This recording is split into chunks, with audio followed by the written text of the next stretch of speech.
Assalomu alaykum, hurmatli obunachi va kuzatuvchilarim. Haydovchilik guvohnomasini olishga yana bir qadam tashlaymiz. Hammanglarga a'lo natija tilab qolaman. Eson-omon haydovchilik guvohnomasini olib, o'zinglar yoqtirgan mashinalarda minishinglarni xohlab qolaman. Albatta, kanalni kuzatib borayotganinglar uchun kattakon rahmat. Obuna bo'lishni unutmanglar. Xo'p, bugun 10 ta testga izohlari bilan birga ta'rif berib o'tamiz. Birinchi savol. Chapga burilayotgan sariq avtomobil haydovchisi qaysi bo'lakni egallashi kerak? Albatta, istalgan yo'nalishni, istalgan bo'lakni egallashi mumkin. Izoh. Javob.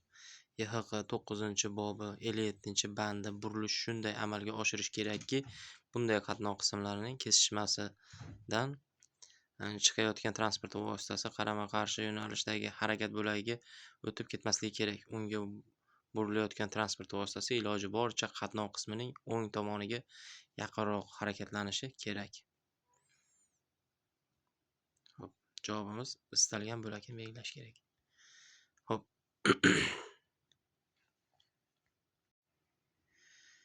Ikkinchi savol. O'ng tomondagi yondosh hududdan foydalanish qayrilib olishning ko'rsatilgan qaysi usuli harakat xavfsizligini ta'minlaydi?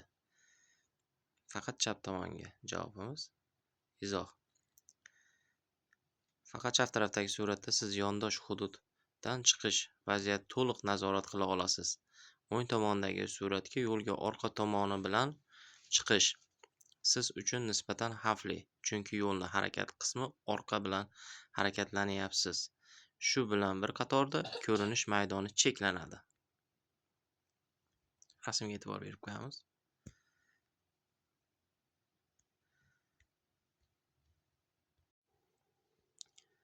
Uchinchi savol. M toifadagi transport vositasi bu kamida 4 g'ildirakga ega bo'lgan haydovchi yo'lovchilarni tashish uchun foydalanadigan mexanik transport vositalari. Shu javob to'g'ri. Izoh. Xo'p.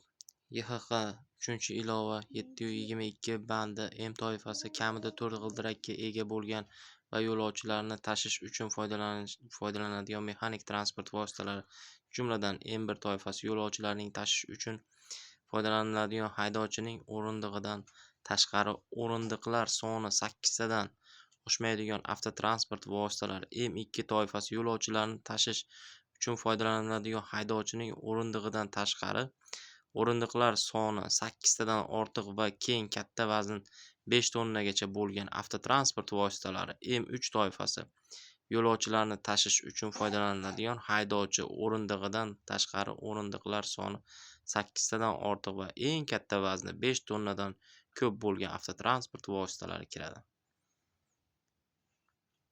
Xo'p, javobimiz kamida 4 g'ildirakka ega bo'lgan va yo'lovchilarni tashish uchun foydalaniladigan mexanik transport vositalari. Ushbu yo'l belgisi qanday nomlanadi? Javob. Xavfli yuk tashiyotgan transport vositasining harakatiga taqiqlangan. Izoh. Yo'l harakati qoidalarida 1-ilova 332 xavfli yuk tashilayotgan transport vositasining harakati taqiqlangan. 332 xavfli yuklarga ega transport vositalari harakatlari taqiqlanadi. Javobimiz xavfli yuk tashiyotgan transport vositalari harakatini taqiqlangan. Savol. Yo'lning qatnov qismi. Javobimiz yo'lning relsiz transport vositalari harakati uchun mo'ljallangan qismi. Izoh.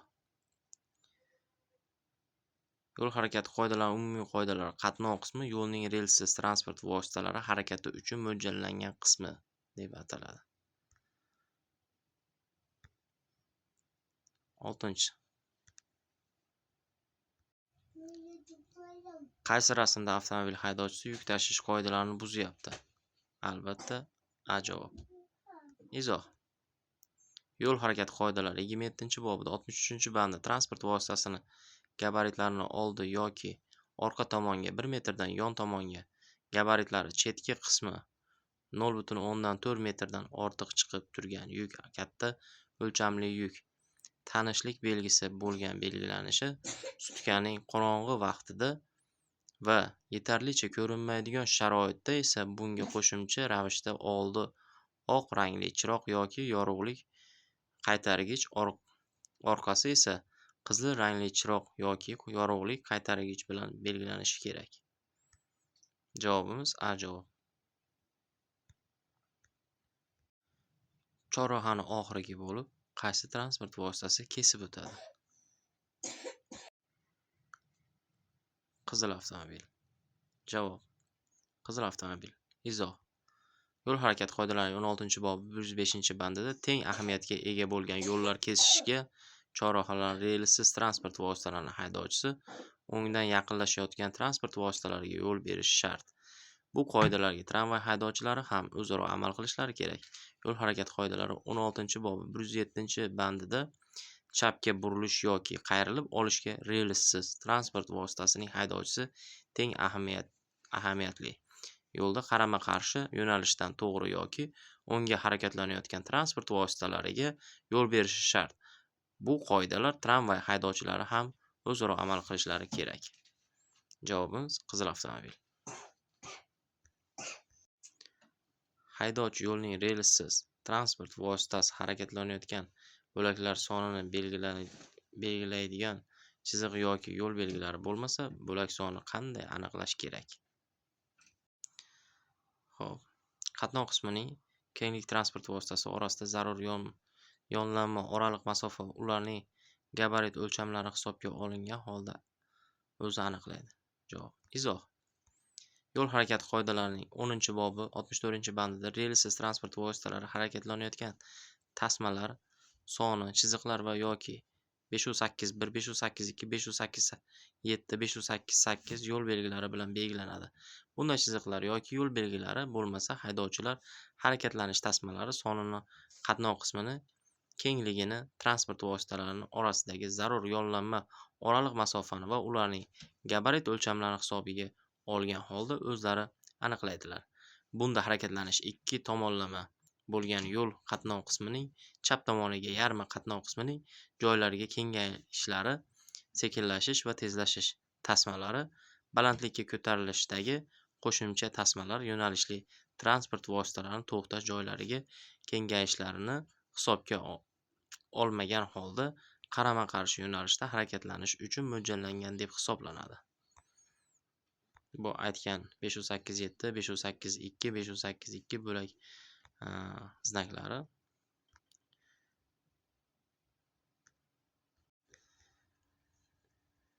To'qqizinchi savol. Balandlikda yo'l chetida to'siq mavjud bo'lganda to'xtagan avtomobillarni joyidan g'ildirab ketishi oldini olish uchun oldingi g'ildiraklarni burib qo'yish usuli qaysi javobda to'g'ri ko'rsatilgan? Albatta, rasmga e'tibor beramiz va javobni belgilaymiz. A va V javob to'g'ri. A va V. Izoh: yo'l harakati qoidalari 13-bobi 95-banda transport vositalari o'z-o'zidan harakatlanib ketishi yoki o'zi yo'qligida undan foydalanishi istisno qiladigan zarur ehtiyot choralarini ko'rganda keyingina haydovchi o'z joyini tashlab ketishi yoki transport vositasini qoldirishi mumkin.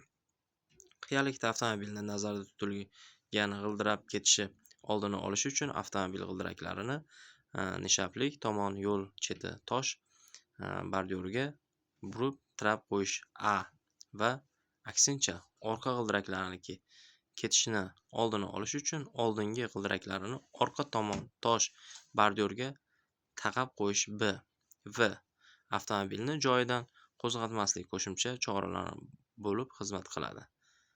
Javobimiz A va V. Barchalarga rahmat kuzatib borayotganinglar uchun. Albatta bundan keyin ham qiziqarli videolarni qo'yishda davom etamiz. Biz bilan qoling, obuna bo'lib kuzatishdan davom eting. Barchalarga haydovchilik guvohnomasini a'lo natijalarga topshirib olishlarini so'rab qolaman. Sog' bo'linglar, omon bo'linglar.